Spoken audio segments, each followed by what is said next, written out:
धातु संकुलों का उष्मागतिकी एवं गतिक पक्ष। भाग 6 thermodynamic and kinetic aspects of metal complexes. इस सीरीज का यह हमारा 6वां वीडियो है। सीरीज के पहले 5 भागों में हमने चर्चा की थी कि संकुलों का स्थायित्व क्या होता है। जब स्थायित्व की बात करते हैं तो उष्मागतिकी स्थायित्व और गतिकीय स्थायित्व में क्या फर्क होता है। हमने ये भी जाना था कि संकुलों के स्थायित्व स्थिरांक का निर्धारण हम किस तरह से कर सकते हैं। उसके बाद हमने चर्चा की थी कि वे कौन से कारक हैं, वे कौन से फैक्टर हैं जो किसी संकुल के स्थायित्व स्थिरांक को प्रभावित करते हैं। उसके अंतर्गत हमने केलेट के बारे में जाना था कि केलेट क्या होते हैं, केलेट का वलय किस तरह से बनता है और किस प्रकार केलेट वलय किसी संकुल के स्थायित्व को प्रभावित करता है। इस भाग में हम पढ़ेंगे वर्गाकार समतलीय संकुलों की प्रतिस्थापन अभिक्रियाएं, substitution reactions of square planar complexes. Nature में ऑक्टाहेड्रल और टेट्राहेड्रल संकुलों की तुलना में स्क्वायर प्लेनर संकुल बहुत कम निर्मित होते हैं। कुछ ही धातु आयन जो होते हैं वह वर्गाकार समतलीय ज्यामिति के संकुल बना पाते हैं। ऐसे धातु आयन जिनका कॉन्फ़िगरेशन D8 है, यानी कि उनके D कक्षक में 8 इलेक्ट्रॉन है, जैसे निकल का 2+, प्लेटिनम का 2+, कोबाल्ट का 1, गोल्ड का 3+, ये सारे जो है ये आसानी से स्क्वायर प्लेनर कॉम्प्लेक्सेस बना पाते हैं। कुछ स्पेसिफिक कंडीशंस में कॉपर 2+ यानी कि D9 सिस्टम, कोबाल्ट 2+ यानी कि D7 सिस्टम, क्रोमियम 2+ यानी कि D4 सिस्टम और कॉपर 3+ ये सभी भी वर्गाकार समतलीय संकुल बनाते हैं। ये हमने तो पहले भी पढ़ा था कि ये संकुल जो भी बनते हैं उनका जो स्थायित्व है उन पे जो जिन कारकों पर वह निर्भर करता है वो इस प्रकार से है कि धातु से जो भी लिगेंड जुड़ता है वह नॉन बल्की होना चाहिए, यानी कि छोटे होने चाहिए। लिगेंड प्रबल क्षेत्र यानी कि स्ट्रॉन्ग फील्ड का होना चाहिए तथा स्ट्रांगली बॉन्डेड होना चाहिए। तो जो स्ट्रांगली बॉन्डेड लिगेंड होते हैं उनमें साइनाइड लिगेंड, कार्बोनिल लिगेंड, ये कुछ नाम है। यदि धातु आयन भारी यानी कि चौथी या 5वीं संक्रमण श्रेणी का है तो फिर वर्गाकार समतलीय संकुल बड़े लिगेंडों द्वारा भी बन सकते हैं। वर्गाकार समतलीय संकुल ज्यामितीय समावयवता यानी कि सिस और ट्रांस आइसोमर्स तो दर्शाते हैं, लेकिन ऑप्टिकल आइसोमेरिज्म नहीं दर्शाते हैं। यानी कि ज्योमेट्रिकल आइसोमेरिज्म वाला गुण स्क्वायर प्लेनर कॉम्प्लेक्सेस में पाया जाता है, लेकिन ऑप्टिकल आइसोमेरिज्म का गुण इनमें नहीं होता है। D8 विन्यास वाले वर्गाकार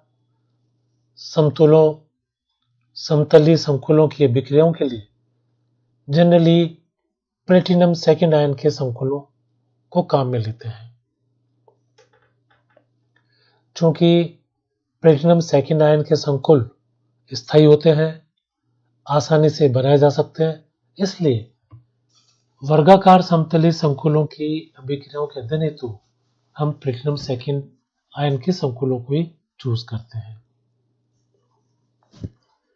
प्लेटिनम सेकेंड आयन के जो संकुल बनते हैं उनमें लिगेंड एक्सचेंज अभिक्रिया की जो रेट है, दर है, वो काफी धीमी होती है। इसलिए इसके संकुलों की अभिक्रिया की दर को आसानी से जाना जा सकता है।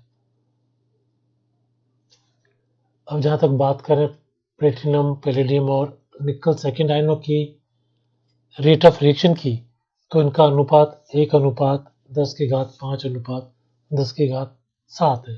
तो इससे हम देख सकते हैं कि इनकी अभिक्रिया की दर में कितना ज्यादा फर्क है। इसके अतिरिक्त जो प्लेटिनम सेकेंड के जो संकुल है उनमें जो आइसोमराइजेशन की रिएक्शन है वो भी धीमी गति से होती है और जो थर्मोडायनामिकली स्टेबल आइसोमर होते हैं उन्हीं का निर्माण करती है। वर्गाकार समतलीय संकुलों की जो प्रतिस्थापन अभिक्रियाएं हैं, सब्स्टिट्यूशन रिएक्शंस, उनको हम कई विधियों से कर सकते हैं। उन विधियों द्वारा किसी भी एक विधि से हम किसी एक लिगेंड को दूसरे लिगेंड से प्रतिस्थापित कर सकते हैं। कुछ उदाहरण पे हम आगे बात करते हैं। नाभिक स्नेही प्रतिस्थापन हो सकता है, जो कि यहाँ स्क्रीन पर सबसे ऊपर एक रिएक्शन दिखाई गई है कि किस तरह से प्लेटिनम के संकुल में नाभिक स्नेही प्रतिस्थापन न्यूक्लियोफिलिक सब्स्टिट्यूशन रिएक्शन हो रही है। इसी तरह से इलेक्ट्रॉन स्नेही प्रतिस्थापन या ऑक्सीकारक योगात्मक रिएक्शन, जिसमें कि बाद में अपचायक निष्कासन होता है, उस प्रकार की अभिक्रियाएं भी हो सकती हैं। ऑक्सीडेटिव एडिशन यानी कि ऑक्सीकारक योग वे अभिक्रियाएं हैं जिनमें धातु आयन जो प्लेटिनम सेकेंड है वो प्लेटिनम 4 में ऑक्सीकृत होता है और साथ ही जो धातु आयन हमारा प्लेटिनम, उसकी कोऑर्डिनेशन नंबर जो है वह 2 बढ़ जाती है, अर्थात जो पहले 4 थी वह 6 हो जाती है। और जो अपचायक निष्कासन है वह जो पहली रिएक्शन हो रही है उसकी रिवर्स रिएक्शन है, प्रतिवर्ती अभिक्रिया है और उसके कारण CH3Cl का निष्कासन हो जाता है और प्लेटिनम +2 ऑक्सीकरण अवस्था प्राप्त करता है और जो कोऑर्डिनेशन नंबर जो पहले 4 से बढ़ के 6 हुआ था वो वापस 4 हो जाता है। वर्गाकार समतलीय संकुलों के लिए इस प्रकार की अभिक्रियाओं का अध्ययन क्रॉस नामक रसायनज्ञ ने किया था और उन्होंने जिस संकुल के लिए यह अध्ययन किया था उसकी अभिक्रिया यहाँ स्क्रीन पर ऊपर प्रदर्शित की गई है। वर्गाकार समतलीय संकुलों में नाभिक स्नेही प्रतिस्थापन हेतु दर नियम कि जो न्यूक्लियोफिलिक सब्स्टिट्यूशन रिएक्शन जो होती है स्क्वायर प्लेट कॉम्प्लेक्सेस में, उसके लिए दर नियम यानी कि रेट लॉ पे चर्चा करते हैं। नाभिक स्नेही प्रतिस्थापन की दर निर्धारण करने हेतु जो संकुलों की अभिक्रिया होती है उसकी अभिक्रिया का प्रथम पद यहाँ दर्शाया गया है। जो स्क्रीन पर जो आप ऊपर की तरफ देख रहे हैं कि जो पहला पद है वो यहाँ दर्शाया गया है। Y लिगेंड ने X लिगेंड को सब्स्टिट्यूट कर दिया है। यहाँ Y प्रवेश लेने वाला लिगेंड है जो कि नाभिक नहीं है और जो X है वह संकुल को छोड़ने वाला यानी कि निष्कासित होने वाला लिगेंड है और जो T जो दर्शाया है वह लिगेंड है जो X के ट्रांसपोजिशन पर है। तो अभिक्रिया को एक बार पुनः देखें कि Y तो वह लिगेंड है जिसको कि प्रतिस्थापित होना है, जो कि प्रवेश ले रहा है और एक नाभिक स्नेही लिगेंड है। X वह लिगेंड है जो कि संकुल को छोड़ने वाला है, जो कि संकुल से निष्कासित होने वाला है और T वह लिगेंड है जो X की ट्रांसपोजिशन पर लगा हुआ है। अब इस अभिक्रिया की क्रियाविधि का जब अध्ययन करना होता है तो Y की सांद्रता संकुल की तुलना में बहुत अधिक लेते हैं और ऐसा लेने से अभिक्रिया सूडो फर्स्ट ऑर्डर की हो जाती है, आभासी एकाणुक हो जाती है और जब यह सूडो फर्स्ट ऑर्डर रिएक्शन हो जाती है तो अभिक्रिया की दर के लिए समीकरण यहाँ स्क्रीन पर नीचे प्रदर्शित किया गया है कि अभिक्रिया की दर किस तरह से होगी, क्योंकि यहाँ हमने y की सांद्रता को संकुल की तुलना में बहुत ज़्यादा लिया है, और जब y की सांद्रता संकुल की तुलना में बहुत ज़्यादा होगी तो ये जो पूरी अभिक्रिया है वह सूडो फर्स्ट ऑर्डर यानी कि आभासी एकाणुक हो जाएगी, और इसकी अभिक्रिया की दर रेट ऑफ रिएक्शन की जो इक्वेशन होगी वह स्क्रीन पर नीचे प्रदर्शित की गई है। इस समीकरण को अगर हम पुनर्व्यवस्थित करें, देखें समीकरण को पुनः, यहाँ जो स्क्रीन पर नीचे की तरफ जो आप समीकरण देख रहे हैं उसमें देखें कि K1 Ml2 Tx और S और प्लस K2 Ml2 Tx और Y है, और लेफ्ट हैंड साइड में दर है। अब इनमें जो कॉमन आए हैं उसको कॉमन लेके हम इसको पुनर्व्यवस्थित करते हैं इस प्रकार से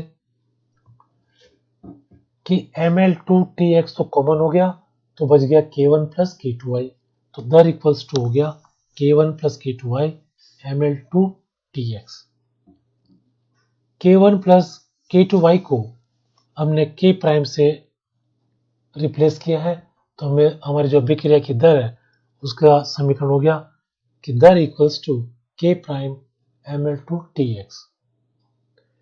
यह समीकरण यह दर्शाता है कि अभिक्रिया के दौरान y की अलग अलग सांद्रता ले लें और K प्राइम व सांद्रता के बीच एक ग्राफ खींच लें, और जब वो ग्राफ खींचेंगे तो उससे हम K1 और K2 के मान ज्ञात कर सकते हैं। जो ग्राफ हमें प्राप्त होगा वह सरल रेखा होगी और उसका ढाल यानी कि स्लोप वह K2 होगा, और अंतःखंड यानी कि इंटरसेप्शन वह K1 होगा। तो जब इसका हम ग्राफ ड्रॉ करेंगे तो K1 और K2 की कुछ मान आएंगे, शून्य नहीं होंगे। तो शून्य नहीं आना दर्शाता है कि Ml2 Tx संकुल निर्माण क्रिया दो पथों द्वारा संपन्न होती है, टू पाथवे द्वारा होती है। K2 पद जो संकुल व y के सापेक्ष प्रथम कोटि रखता हो और संगुणित पद की तरफ इंगित करता है, और यह अभिक्रिया ठीक वैसी होती है जो ऑर्गेनिक केमिस्ट्री की SN2 रिएक्शन होती है। और जो K1 पद है वह विखंडन पद डिसोसिएटिव पाथवे दर्शाता है कि किस तरह से X वहां से अलग हो गया था। K1 पद विखंडन पद को दर्शाता है यदि वह Y के प्रति स्वतंत्र हो और संकुल के सापेक्ष प्रथम कोटि रखता हो। विलायक अणु यानी कि सॉल्वेंट S नाभिक स्नेही Y के साथ प्रतिस्थापन में प्रतिस्पर्धा करते हैं, जिससे Ml2 Tx के द्वारा Ml2 Ts का निर्माण भी संभव हो जाता है। तो यहाँ फिर देखें कि हमने जो शुरू में बात की थी उस चित्र को पुनः देखते हैं। यहाँ स्क्रीन पर जो ऊपर की तरफ अभिक्रिया दिखाई गई है उसको एक बार पुनः देखें कि Y वह लिगेंड है जिसको कि प्रवेश लेना है, वह न्यूक्लियोफिलिक नाभिक नहीं लिगेंड है जिसको कि प्रतिस्थापित होना है, और X जो है उसको कि निकलना है। लेकिन जब सॉल्वेंट में होते हैं तो Ml2 Tx के द्वारा जो विलायक अणु है S जिसको हमने सिंबल दिया है उसके द्वारा Ml2 Ts का निर्माण भी संभव हो जाता है। तो दो संभावना बनती है कि X रिप्लेस हो जाए Y से, और दूसरी संभावना क्या बनी कि जो सॉल्वेंट का जो अणु है, जो विलायक अणु S है, उसका भी निर्माण हो जाए। तो ये जो दो पद हो गए उनको इस तरह से हम प्रदर्शित कर सकते हैं। क्योंकि विलायक का आधिक्य है, हमने शुरू में चर्चा की थी कि विलायक को हम आधिक्य में लेंगे, तो इसलिए Ks इक्वल्स टू K1 हो जाएगा, और यह जो पथ होगा पुनः एक संगुणित पथ दर्शाएगा। दोनों पथों को यहाँ एक त्रिभुज द्वारा समझा जा सकता है। यहाँ जो आपके स्क्रीन पर ऊपर की तरफ राइट हैंड साइड में एक त्रिभुजाकार रूप में समीकरण दिया गया, इसे हम इसको और भली भांति समझ सकते हैं। त्रिभुज में ऊपर की तरफ देखें कि Ml2 Tx और Y जो है नाभिक स्नेही लिगेंड है, जिसको कि प्रतिस्थापित होना है, X वह लिगेंड है जिसको कि हटना है, तो रिएक्शन हो जाएगी Ml2Ty और X जो है निष्कासित हो जाएगा। लेकिन अभिक्रिया में क्या होता है कि सॉल्वेंट का जो अणु है वह भी X को प्रतिस्थापित कर देता है। तो उससे जो आप त्रिभुज में नीचे की तरफ देखें कि Ml2Ts प्लस X, तो जो सॉल्वेंट का अणु है उसने भी X को निष्कासित कर दिया है और खुद अपनी जगह बना ली है। अब यह Ml2Ts जो बना सॉल्वेंट के अणु से, वह Y लिगेंड से क्रिया करके Ml2Ty बना लेता है, या इसका S मुक्त होता है और वापस से Ml2Tx बन जाता है, जो फिर अल्टीमेटली Ml2Ty बना सकता है। तो इस त्रिभुज के द्वारा इस पूरी अभिक्रिया को समझा जा सकता है। K1 पद को विखंडन पद द्वारा निम्न तरह से भी प्राप्त किया जा सकता है। जो रिएक्शन हमने यहाँ दर्शा रखी है कि Ml2Tx से X जब हट गया तो Ml2T बन गया, और जब उस पे Y लिगेंड जिसको कि प्रवेश लेना था वह लग गया तो Ml2Ty बन गया। यह भी पाया गया है कि अधिक नाभिक स्नेही विलायकों में इन संकुलों की अभिक्रिया तीव्र गति से संपन्न होती है, जो इंगित करता है कि विलायक भी इन अभिक्रियाओं की क्रियाविधि में महत्वपूर्ण योगदान करता है। तो विलायक का जो रोल है वह भी हमने यहाँ डिस्कस किया। वर्गाकार समतलीय संकुलों की समस्त अभिक्रियाओं में यही पाया गया कि प्रवेश लेने वाला समूह Y सदैव जो निष्कासित होने वाला समूह है X उसकी रिक्त जगह पर ही स्थापित होता है। अब ये जो प्रतिस्थापन अभिक्रिया हुई, हमने देखा कि जो आने वाला समूह Y है वह हमेशा वही प्रतिस्थापित होगा जहां पर कि पहले से X जिसको कि निकलना था, जो निष्कासित होने वाला निर्गत होने वाला समूह उसी के स्थान पर लगता है। अब इन अभिक्रियाओं को प्रभावित करने वाले घटकों की कारकों की बात करते हैं। पहला, चार्ज इफेक्ट यानी कि आवेश प्रभाव। यदि प्लेटिनम सेकंड के ऐसे संकुलों की श्रेणी ली जाए जिनमें उन पर आवेश +1 से -2 तक बनता हो, जैसे कुछ उदाहरण दिए प्लेटिनम के जो अलग अलग संकुल है उनके उदाहरण दिए। ऐसा करने पर वेग नियतांक K1 में मात्र 2 का मामूली परिवर्तन होता है, और ये जो मामूली परिवर्तन होता है वह यह इंगित करता है कि अभिक्रिया संगुणित प्रक्रम द्वारा ही घटित होती है, यानी कि जिस लिगेंड को हटना है और जिस नए लिगेंड को आकर लगना है वो दोनों प्रक्रियाएं लगभग एक साथ होती हैं कि जिस मोमेंट पे एक लिगेंड हट रहा है उसी मोमेंट पे दूसरा लिगेंड उस पर आके जुड़ रहा है। दूसरे प्रभाव की बात करें, त्रिविम प्रभाव, स्टेरिक इफेक्ट की। वर्गाकार समतलीय संकुलों की प्रतिस्थापन अभिक्रियाएं केंद्रीय धातु आयन की त्रिविम बाधा बढ़ने पर अवरुद्ध होती है। यह इस बात का प्रमाण है कि प्रवेश लेने वाला लिगेंड Y को केंद्रीय धातु की तरफ इस तरह से प्रवेश करना चाहिए कि एक मध्यवर्ती अवस्था प्राप्त हो, और यह तभी हो सकता है जब Y छोटा हो, अर्थात त्रिविम बाधा न्यूनतम हो। तो मोटे रूप से हम ये कह सकते हैं कि जिस लिगेंड को आकर लगना है जो कि प्रवेश ले रहा है वह जितना छोटा होगा उतनी उसको लगने में आसानी होगी। Solvent effect. यदि विलायक की उपसंयोजन क्षमता अधिक है तो प्रतिस्थापन अभिक्रिया की दर में भी वृद्धि होती है। तो विलायक किस तरह से प्रभावित करता है इस पर हमने पहले भी चर्चा की थी कि विलायक की अगर उपसंयोजन क्षमता अधिक है तो भी प्रतिस्थापन की अभिक्रिया दर में वृद्धि होती है। प्रवेश लेने वाले लिगेंड का प्रभाव। सेकेंड ऑर्डर का जो रेट कांस्टेंट है उसका मान प्रबलता पूर्वक प्रवेश लेने वाले लिगेंड पद पर निर्भर होता है। लिगेंड बदलने पर K2 के मान बदलते हैं। उसके आधार पर एक श्रेणी बनाई गई है जो आपके स्क्रीन पर हरे रंग से दर्शाई गई है, और यह जो क्रम दर्शाया गया है लिगेंड्स का, यही प्लेटिनम सेकंड के जो व्यवहार है लिगेंडों के नाभिक स्नेहिता का वो भी यही है। तो यह संगुणित क्रियाविधि का प्रूव करता है। अब है स्टीरियोकेमिस्ट्री। वर्गाकार समतलीय संकुलों की जो सब्स्टिट्यूशन रिएक्शंस है वह टोटली स्टीरियो स्पेसिफिक होती है। इसका अर्थ क्या हुआ कि जो सिस और ट्रांस जो अभिकारक है वो हमेशा सिस और ट्रांस कॉम्प्लेक्स ही देंगे। तो जो रिएजेंट जो अभिक्रिया में भाग ले रहे हैं वह सिस और ट्रांस अगर है तो उनसे जो प्रोडक्ट होगा वो भी सिस या ट्रांस ही होगा। अब बात करते हैं कि ट्रांस इफेक्ट क्या है। ट्रांस प्रभाव को सर्वप्रथम सन 1893 में वर्नर नामक रसायनज्ञ ने प्रक्षिप्त किया था। बाद में सन 1926 में चेर्नोव ने उसकी विस्तृत व्याख्या की थी। वर्गाकार समतलीय संकुलों की जो सब्स्टिट्यूशन रिएक्शन है उनमें संकुल में उपस्थित कोई दृढ़ या स्थिर लिगेंड की बहुत महत्वपूर्ण भूमिका होती है जो ट्रांसपोजिशन पे हो।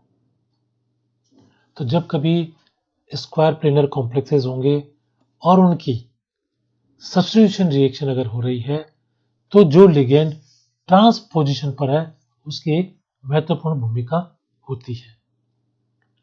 और जब इस लिगेंड का नेचर चेंज होता है तो उस अभिक्रिया की दर में भी काफी फेरबदल हो जाता है। ट्रांस प्रभाव की व्याख्या हम इस प्रकार कर सकते हैं कि किसी अन्य लिगेंड की ट्रांस स्थिति पर स्थित लिगेंड की अस्थिरता की वजह से अभिक्रिया में उसी लिगेंड का प्रतिस्थापन होना ट्रांस प्रभाव कहलाता है। और ये जो लिगेंड होते हैं उनको ट्रांस निर्देशी लिगेंड कहते हैं। एक बार फिर देखते हैं कि ट्रांस प्रभाव है क्या। जब किसी अन्य लिगेंड की ट्रांस पे स्थिति हो तो वहां पर जो स्थित लिगेंड की जो अस्थिरता है उसकी वजह से अभिक्रिया में उसी लिगेंड का प्रतिस्थापन होगा। अर्थात कोई दो लिगेंड किसी मेटल पे लगे हैं और जो लिगेंड हट रहा है उसके ट्रांसपोजिशन पे जो कोई एक अन्य लिगेंड है और उसकी जो अस्थिरता है उसकी वजह से वो सामने वाला लिगेंड हटेगा और वहां पे सब्स्टिट्यूशन रिएक्शन हो जाएगी। तो वो जो लिगेंड लगा हुआ है जिसकी वजह से अभिक्रिया में यह फेरबदल हुआ है उन लिगेंडों को ट्रांस निर्देशी लिगेंड कहते हैं। और ये जो ट्रांस इफेक्ट है यह काइनेटिकली नियंत्रित होता है न कि थर्मोडायनामिकली। और न ही ये थर्मोडायनामिकली स्थायी रूप से आइसोमेरिज्म प्राप्त होते हो ऐसा भी नहीं है। इस प्रभाव से दोनों ही जो आइसोमर्स हैं उनको अलग अलग प्राप्त कर सकते हैं। चूंकि ये प्रभाव बल गतिकी से नियंत्रित होता है न कि उष्मा गतिकी से, अतः यह सक्रियण ऊर्जा पर भी निर्भर करता है। निम्नतम अवस्था व सक्रियत अवस्था दोनों का स्थायित्व होता है। सक्रियण ऊर्जा को निम्नतम सक्रियत अवस्था या दोनों में परिवर्तन कर प्रभावित कर सकते हैं। कई अभिक्रियाओं के द्वारा कई सारे लिगेंडों को बदलकर प्रत्येक की ट्रांस निर्देशक क्षमता की तुलना की जा चुकी है कि किसी लिगेंड पर किसी दूसरे लिगेंड के ट्रांस पोजीशन होने पर अभिक्रिया की दर में क्या फर्क आता है। तो ये अलग अलग लिगेंड्स के पेयर बनाए गए और उन सबका अध्ययन किया जा चुका है और इसे एक हमने उदाहरण के लिए नीचे चित्र में भी दर्शाया है। यह चित्र में आप देखें ए बी दो लिगेंड लगे हैं, साथ ही में दो Cl लिगेंड भी लगे हैं। अब ये अमोनिया वह लिगेंड है जिसको कि प्रतिस्थापित होना है, क्लोराइड वह है जिसको कि निष्कासित होना है। अब ऐसे में ये प्रश्न उठता है कि जो दो क्लोराइड जो दिख रहे हैं हमको इसमें, जो एक तो ए के ट्रांस में है और दूसरा बी के ट्रांस में है, तो जो अभिक्रिया में ऊपर की तरफ दर्शाया गया है यदि ए का ट्रांस प्रभाव ज्यादा है तो उसके सामने वाला सी रिप्लेस हो जाएगा, सब्स्टिट्यूट हो जाएगा। जैसा कि अभिक्रिया में ऊपर दिखाया है कि यदि ए का ट्रांस प्रभाव बी से ज्यादा है तो ए के सामने वाला जो Cl है वह हट जाएगा और अमोनिया का अणु वहां आकर लग जाएगा। यदि इसकी उल्टी स्थिति हो कि बी का ट्रांस प्रभाव ज्यादा हो ए से, तो बी के सामने वाला जो क्लोराइड है वह हट जाएगा और अमोनिया वहां पर प्रतिस्थापित हो जाएगा। तो इस उदाहरण से ट्रांस प्रभाव को आप और अच्छे से समझ सकते हैं कि जिस लिगेंड का ट्रांस प्रभाव ज्यादा होगा उसके सामने वाला जो लिगेंड है वह प्रतिस्थापित होगा। अगर NH3 को मान लें कि यह प्रवेशित लिगेंड है और जो उदाहरण में हमने ए और बी लिए थे, तो हम कई लिगेंडों की ट्रांस क्षमता ज्ञात कर सकते हैं और इस तरह से अलग अलग ए और बी के कॉम्बिनेशन लिए उससे एक सीरीज तैयार की गई जिसे कि ट्रांस निर्देशित सीरीज कहते हैं, ट्रांस डायरेक्टिव सीरीज कहते हैं। वह इस प्रकार से जो यह स्क्रीन पर दर्शाई गई है। यह श्रेणी दर्शाती है कि cyanide ion, carbon monoxide, NO ये प्रबल ट्रांस निर्देशक हैं, जबकि OH- H2O जल इनकी ट्रांस निर्देशित क्षमता न्यूनतम है। तो यह तो तय हो गया कि प्रबल ट्रांस निर्देशी जो होते हैं उसके सामने वाला लिगेंड प्रतिस्थापित होता है। अब ऐसा होता क्यों है कि प्रबल ट्रांस निर्देशी लिगेंडों में रिक्त पाई और पाई एंटी बॉन्डिंग ऑर्बिटल्स होती है, तो वे भी मेटल और लिगेंड के साथ में बॉन्ड बना लेते हैं, इसलिए उन्हें हम पाई बॉन्ड लिगेंड भी कहते हैं। और वे लिगेंड जो मेटल और लिगेंड के साथ जो बॉन्ड बनता है वो पाई बंद नहीं बना पाते हैं, तो उनमें ट्रांस प्रभाव इन लिगेंडों की पूर्ण क्षमता पर निर्भर करता है। तो जिस लिगेंड की ध्रुवण क्षमता जितनी ज्यादा होगी वह उतना अधिक ट्रांस प्रभाव प्रदर्शित करेगा। उदाहरण के लिए देखें कि आयोडाइड की ध्रुवणता जो है ब्रोमाइड से अधिक है, अतः आयोडाइड का ट्रांस प्रभाव भी ब्रोमाइड से अधिक होगा। जो स्क्रीन पर नीचे प्रदर्शित किया गया है कि आयोडाइड का ट्रांस प्रभाव ब्रोमाइड से ज्यादा है और ब्रोमाइड का ट्रांस प्रभाव क्लोराइड से ज्यादा है। तो यह तो हमने बात की थी ट्रांस प्रभाव की। उसी की तरह सिस प्रभाव भी होता है, लेकिन जो सिस प्रभाव है वह ट्रांस प्रभाव की तुलना में बहुत कम होता है। यह एक सारणी में कुछ लिगेंडों के ट्रांस प्रभाव और सिस प्रभाव दर्शाए गए हैं कि उनका किस तरह से होगा। इससे हम निष्कर्ष लगा सकते हैं कि किसी लिगेंड L की प्रतिस्थापन की दर पर वह प्रभाव जो उसकी ट्रांस स्थिति पर लिगेंड पर पड़ता है ट्रांस प्रभाव कहलाता है। अष्टफलकीय संकुलों में इस प्रकार के प्रभाव का कोई महत्व नहीं होता है। ट्रांस प्रभाव को और विस्तृत रूप से जो समझने के सिद्धांत है वह है ग्रीनबर्ग का वैद्युत स्थितिक ध्रुवता सिद्धांत और चैट व ऑर्गल का पाई बंधन सिद्धांत। इस पर हम विस्तृत चर्चा नहीं करेंगे, सिर्फ इतना ही ध्यान रखेंगे कि ट्रांस प्रभाव को समझने के लिए इस प्रकार के दो सिद्धांत हैं। Applications of trans effect, trans प्रभाव के अनुप्रयोग। प्लेटिनम सेकंड संकुलों के संश्लेषण में इस प्रभाव से जो प्लेटिनम सेकंड के जो विभिन्न संकुल बनाए जाते हैं वो किस तरह से बनेंगे उसको हम ज्ञात कर सकते हैं। एक उदाहरण लिया है PtA2X2, प्लेटिनम का कोई एक संकुल है। यहाँ पर A एमीन हो सकता है, अमोनिया हो सकता है, PR3 हो सकता है, X की जगह हैलाइड आयन हो सकते हैं, NO2- HCN- हो सकते हैं। तो इनमें से हमें कौन सा सिंथेसिस करना है उसी के अनुसार हमें ए को सेलेक्ट करना होगा। यह आप स्क्रीन पर लेफ्ट हैंड साइड में आप देखेंगे कि हमने एक अभिक्रिया दर्शा रखी है।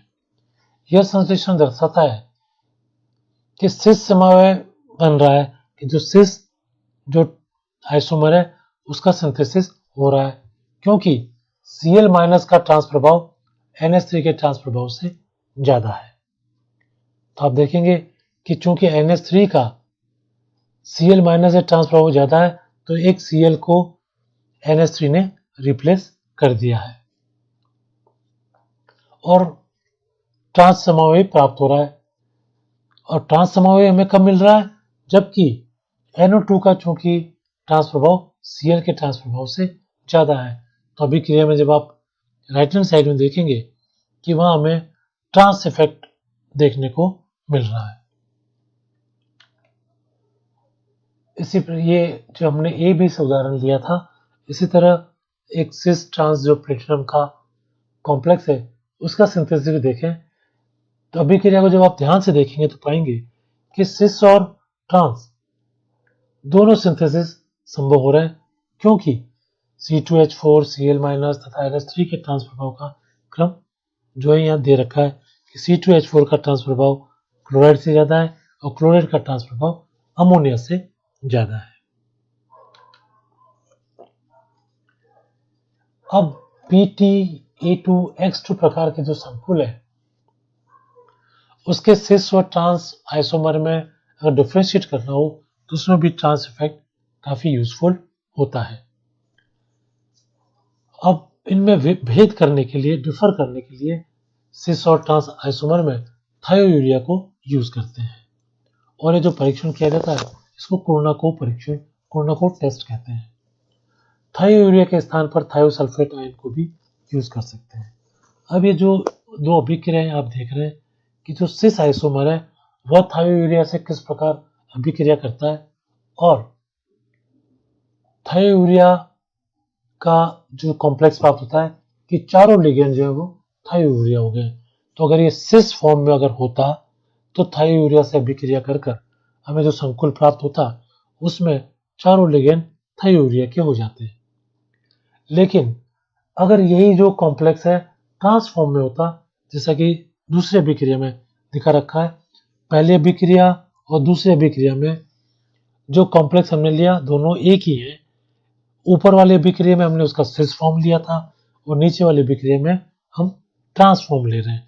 जब और वही जब थायोयूरिया से अभिक्रिया हो रही है तो जो ट्रांस वाला जो आइसोमर है उसमें अमोनिया के दोनों अणु लिगेंड की तरफ वहीं लगे हैं, जबकि क्लोराइड के जो दोनों थे वह लिगेंड हट चुके हैं और थायोयूरिया वहां पे सब्स्टिट्यूट हो गया है। जबकि सिस वाले में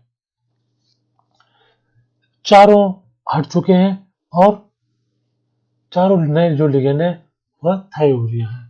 इस प्रकार हम देख रहे हैं कि सिस और ट्रांस जो आइसोमर है अलग अलग उत्पाद देते हैं और इससे उनका हम डिफरेंशिएट में कर सकते हैं। तो इस प्रकार आज के इस वीडियो में हमने जाना कि स्क्वायर प्लेनर जो कॉम्प्लेक्सेस हैं उनमें सब्स्टिट्यूशन रिएक्शन किस तरह से होती हैं और उनमें ट्रांस इफेक्ट किस तरह से अपना महत्वपूर्ण योगदान देता है। धन्यवाद।